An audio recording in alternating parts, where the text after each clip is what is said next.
And instead of just reading them off one by one, I would make it playful, make it interactive, and make it relevant to what they were doing.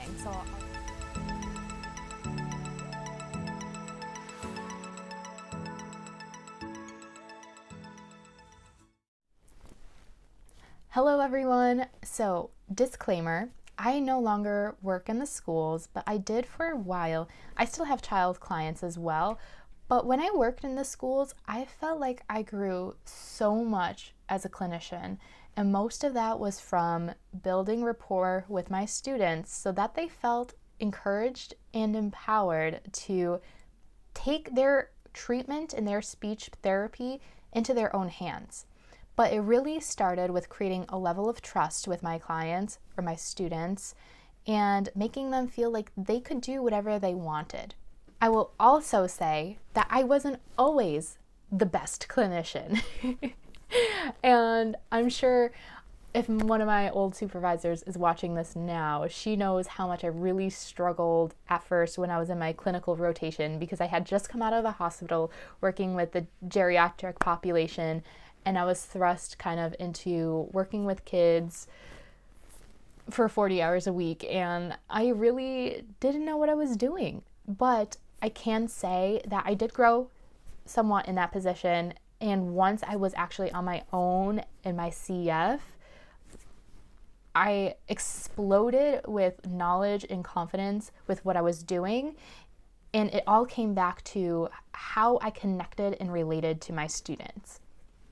And I'm not just like pulling this information out of thin air. I had so many teachers text me and the school administration connect to me and say, listen, like, you have made such a huge impact on our students in just a few months that you've been here. We'd love to see you stay. We want to buy you any materials that we can. Like, you have been making such a huge difference. They call you their favorite teacher in the school. Like, the support and response I was getting from what I was doing with my students really made me feel like I was making a difference and that I was competent. And there's still so much to learn. But what I will do is explain to you some of the ways that I built rapport with my students that I think is going to really help you when you're meeting a student for the first time, or maybe you're in a new environment. Mind you, I was working with a lot of elementary school students at the time, but I've actually implemented these strategies with some of my older middle school and high school students as well. First and foremost, I always really focus on that initial connection, and sometimes this takes 1, 2, 3 sessions. There's a couple students where I was building rapport for 2 months. And this is no exaggeration, but especially where I was working, there's a lot of trauma in these children's lives. I love how one of the teachers described it as in, they are little people with big experiences. And I've also can relate to that as well growing up in my childhood. So I just treated them as human beings. I really let them direct where I would go with therapy. I would always give them the option, okay, we can work on this today or this today. I would let them feel like they had a sense of self-control, because they actually do. They can choose to work hard, or they can choose to not work towards their goals. I can help lead them to making their goals reality, but most of the work is going to have to be done by them. And I was very honest with them about that, even as young as 6 and 7 years old. They understand that concept of, I have to put in the work. But I let them do it in a fun and relaxed way, and I let them know that this is a safe space. If they make mistakes here, that's okay. We can learn from it and we can grow from it. And that's why we are here, is to make those mistakes. So in the beginning, when I first met every student, I focused on getting their names and matching their names with their face so that they felt like they mattered, and getting to know what they liked to do and what they didn't like to do, and shaping my therapy treatments around that. But I always set boundaries and let them know that they can have fun, but they have to work hard too. And part of that was going over some rules. This was honestly just an easy little chart that I found online and I printed out, and I didn't even go over all of them if they didn't really apply, especially because of the pandemic, sometimes they wouldn't be allowed to touch the items I had, or we'd have to modify it or accommodate whatever was necessary. But I mean, you can easily find little charts like this for free online and just print them out. And I got this like little, you can see how much I use this. The kids loved looking at these charts, but this is like a little sleeve that I got for $1 at the dollar store. I have like 7 in different colors. And I would put different papers in here, but this chart goes over the rules. So I have speech room goals, or speech room rules.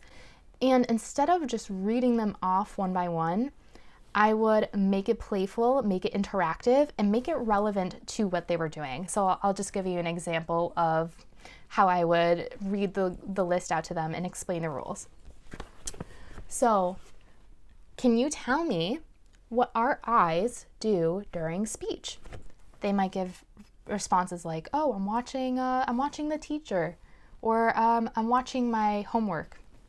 But I would expand on that and say, we watch the people who are speaking to us. We are watching a computer screen when we look at videos. We might be watching the game that we're playing, just really expanding what they already know. The second one, what are our ears listening to when we're in speech time? Once again, they would usually say, "Oh, we're listening to the teacher," which is fine.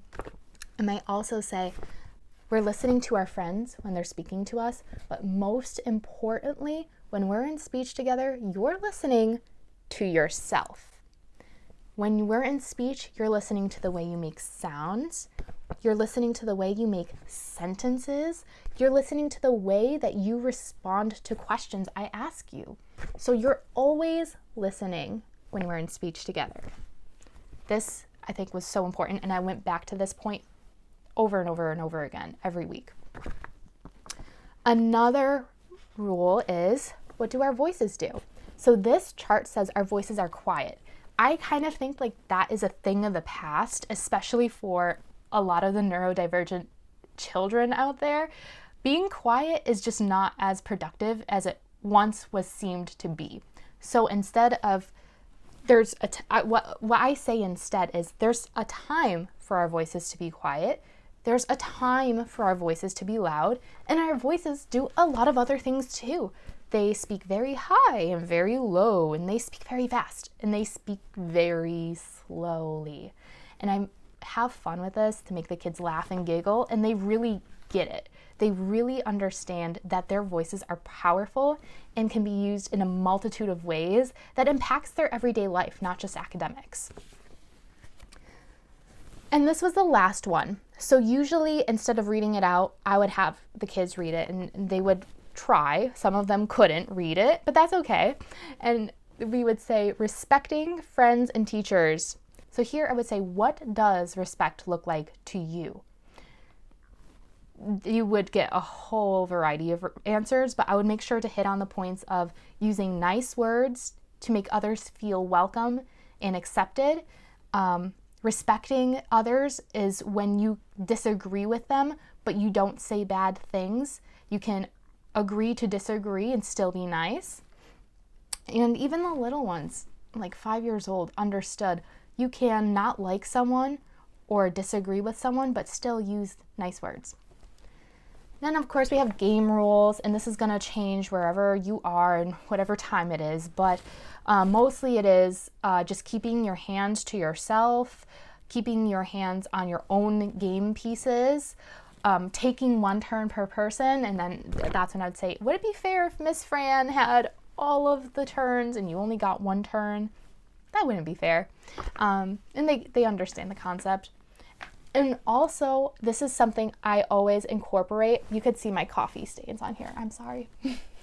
But this is something I always incorporate into every game, is encouraging them to say, good game or great job. I'd love to play again at the end of every game, even if they lost. If they lost a game, no biggie, shake it off. I actually learned this from one of my previous supervisors, and I really hammered it into every session we had with the kids, because I found that there was generalization to when they would make mistakes in their other work as well.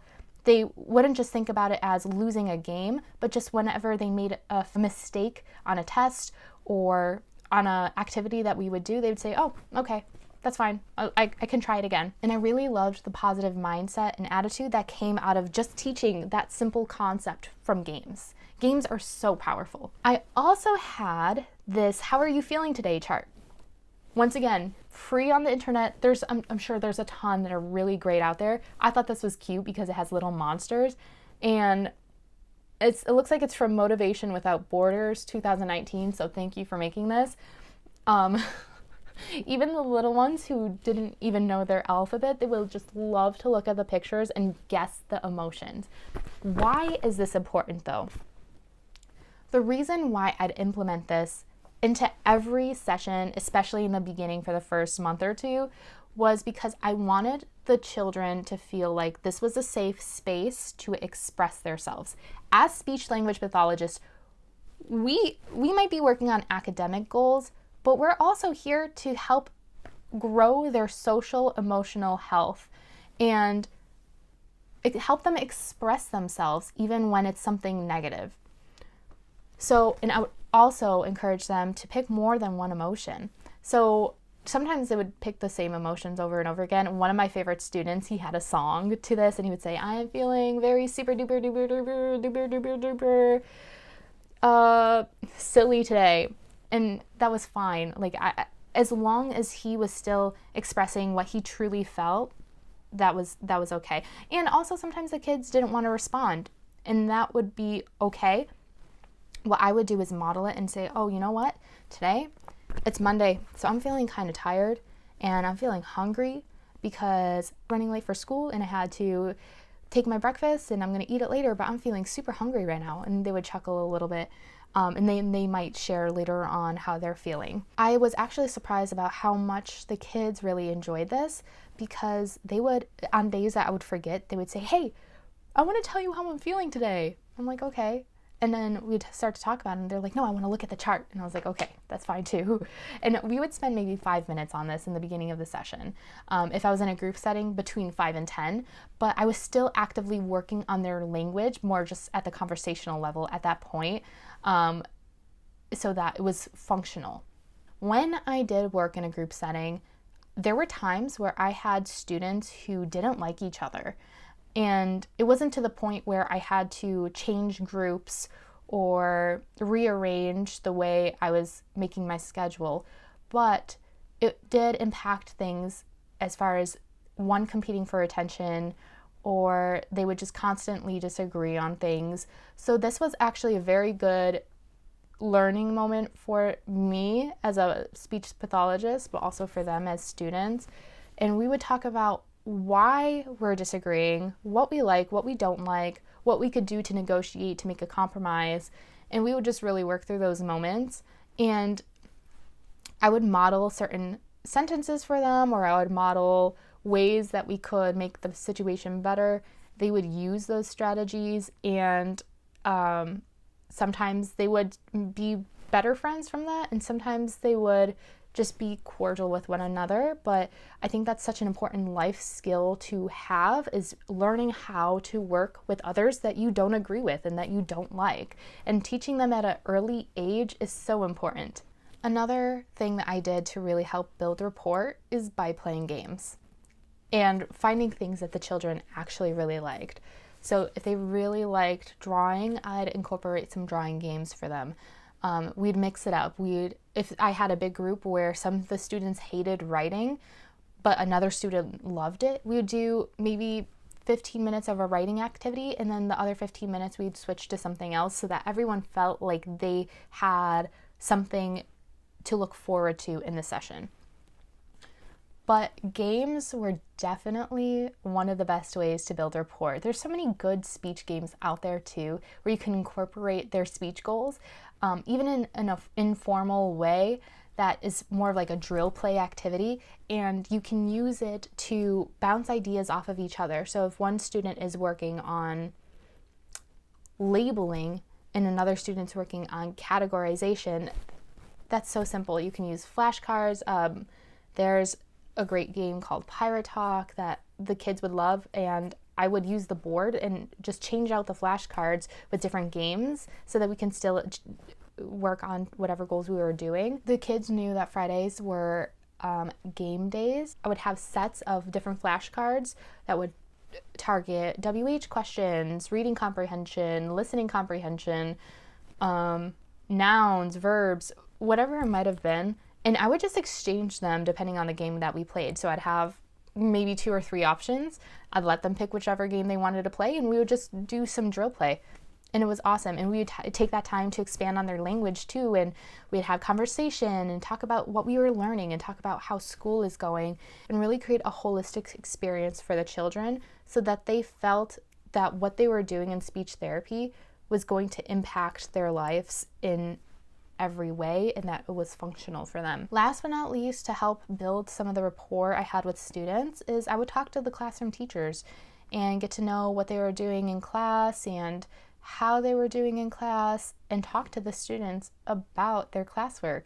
And this can be a good way to flag a student if there's some other underlying things going on, because you only see a student for a certain percentage of the week, but you don't really know how they're doing in their other subjects. You don't really know how they're doing socially all the time. So it's a really good way to get a better idea. I had a student who loved to storytell, and I read a story that he made in class, and I was like, this is very inappropriate and unlike the student. So that was a good moment where I had to talk to the counselor and the family, and we had this bigger discussion of how do we help support the student who is so brilliant and honestly is going to be graduating from speech services very soon, but he still needs support, and how can we do that? And the only way I would have known that he needed that support was by asking him how his classroom homework and activities were going and having him read them to me and expand on the stories he was making. And then I also had those conversations with him too of like, you are very smart and intelligent, but you really need to be aware of how other people feel when you say or do these things around them. That's also part of our scope as well. Overall, though, I really loved working with those students, and I've implemented some of these strategies even with my geriatric population. That's a whole different topic, though, but I hope that you can at least use some of these tips and strategies, even though there was a ton of them, when building rapport with your students. One of my favorite stories from one of the students I had after we had worked together for some time was he was so excited one day to come to speech. Well, he's always excited to come to speech. And he said, Miss Fran, I have to show you something. And I was like, okay. You never know what to expect with this little kiddo. So he pulls out his laptop and he just shows me some numbers. And I'm like, okay, I don't know what this means. These look like big numbers, but what do they mean? And he said, well, these are my grades.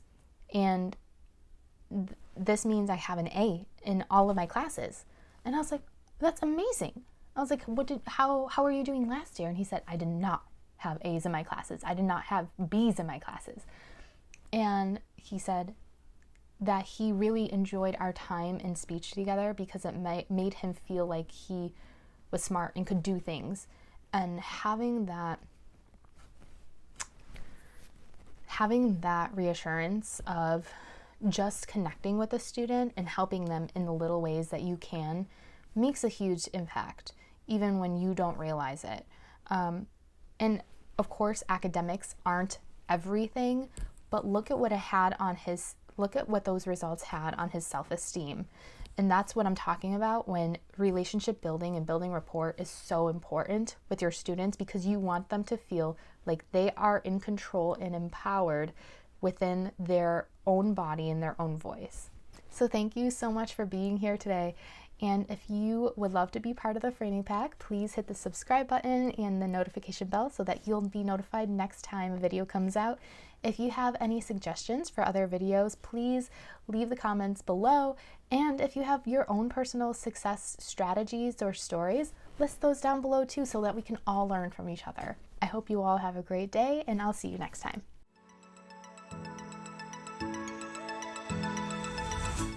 We'll be right back.